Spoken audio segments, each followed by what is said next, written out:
Hi, and welcome to MPN. I'm Whiskey Mike.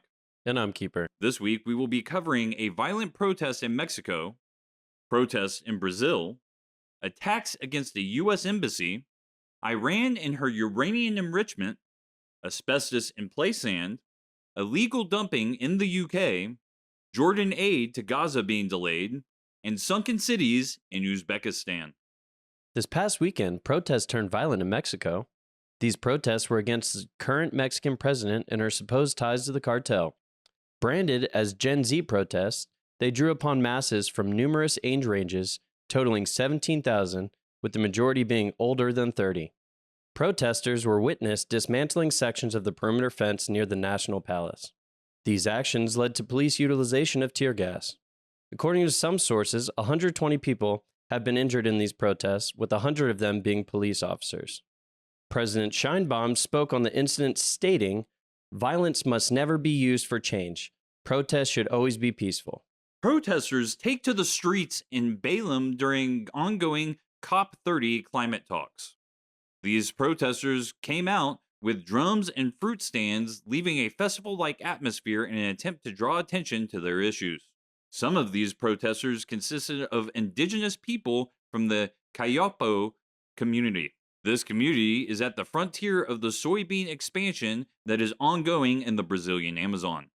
Although the soybean industry is Brazil's second biggest export, the Kayapo people oppose a new railway project.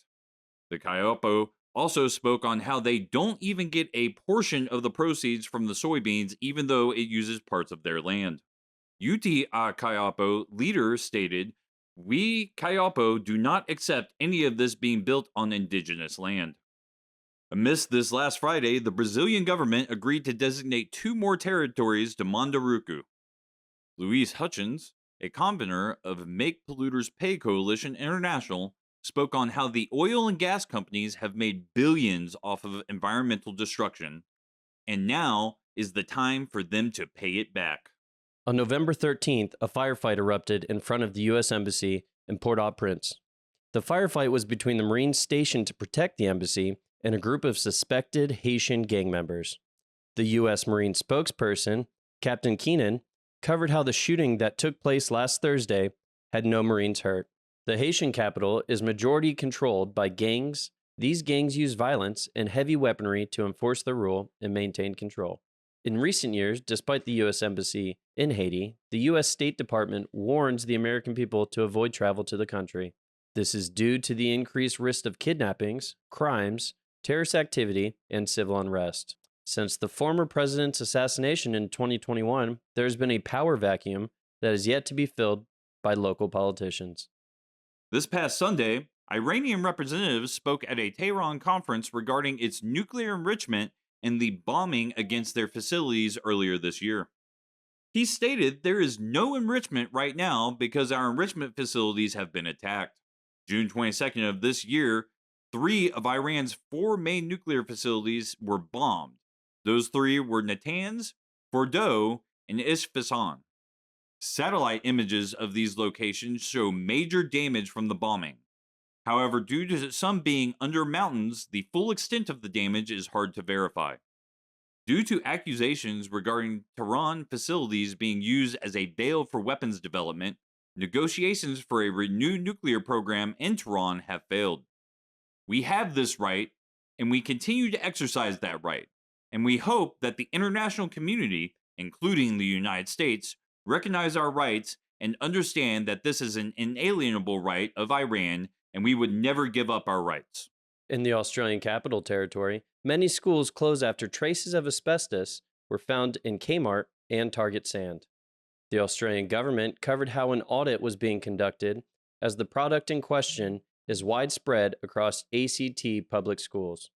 As of November 17th, 72 ACT schools were reported to have this product. Of these 72 schools, only 3 remained open due to having small stocks of the recalled product, thus not impacting learning.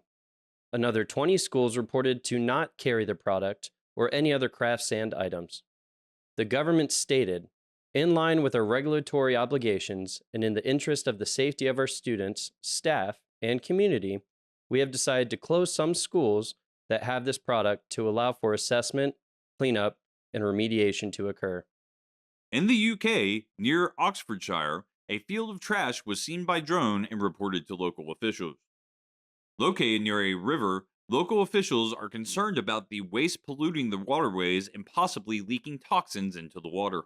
When police used a thermal camera on the trash pile, they noticed that it had already started the decomposition process. Estimates for clearing the trash out have exceeded the local town's annual budget of nearly 33 million US dollars. Due to the proximity to the Oxford Ring Road, Caleb Miller, the parliament member for Woodstock and Bicester, blamed organized criminal gangs and spoke on how this was becoming an increasing issue all around the country. Warehouses in Jordan holding relief materials for Gaza report that only minimal amounts of their supplies are being allowed through the main Israel-Jordan border. Israeli forces cite an attack against their soldiers by a Jordanian truck driver in September as the reason for the restricted transfers. The attack in question claimed the lives of 2 Israeli soldiers.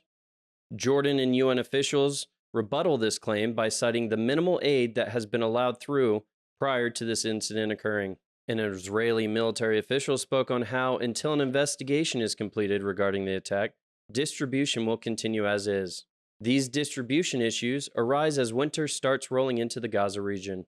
Due to the Hamas-Israel conflict, many of the structures within Gaza have been reduced to rubble, leaving many to be in minimal to no shelter.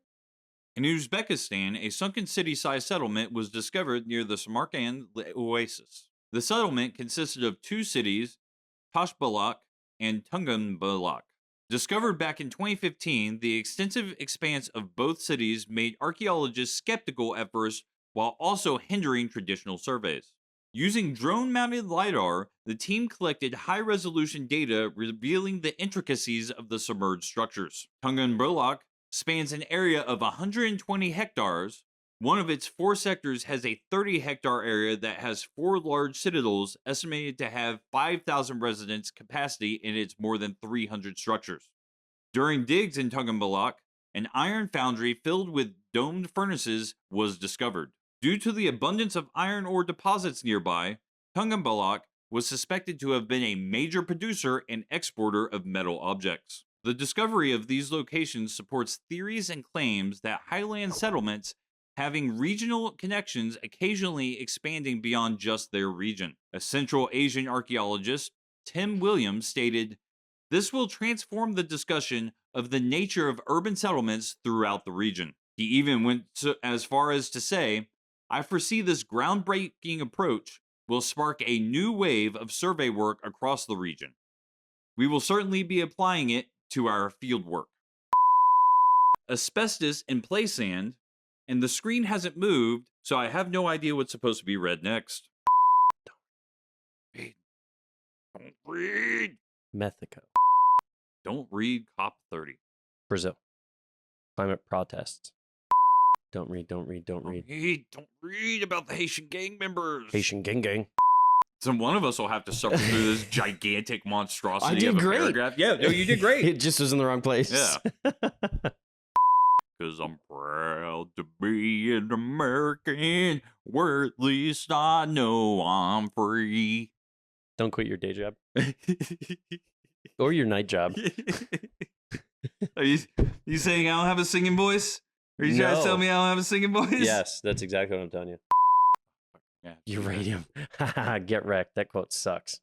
Representative spoke at the Tehran conference regarding its nuclear enrichment and bombing. Tehran. Fuck it. I am given nothing phonically. I am going to push through, and y'all are just going to have to correct me if I'm wrong. Facilities have been attacked. Sorry. I started laughing right in the middle of that. Sorry. We're going to have to do that one again. He stated. Go back up. Due to accusations. Yeah. I know that word. I would hope so. Yep. Good job. Thanks. Don't read. Australia.